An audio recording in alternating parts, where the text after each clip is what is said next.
Okay, let's create another version of a penguin in this volume. Okay, of course we need an inflated balloon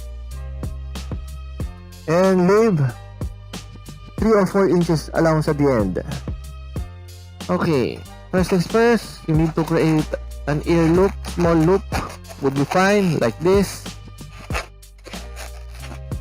Don't forget to lock the nostril, like that. Now create another loop with the same size also. This will serve as the feet of the penguin, just like that. Okay. And now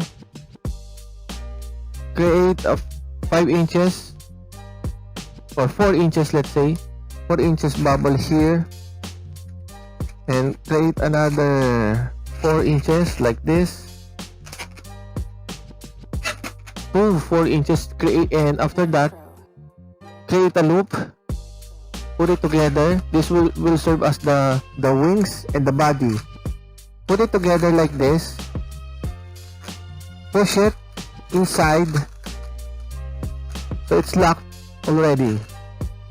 Now this is the head of the penguin. Okay,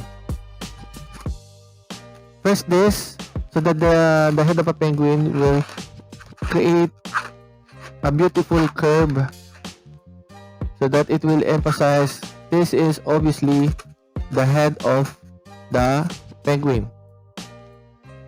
See, so we have here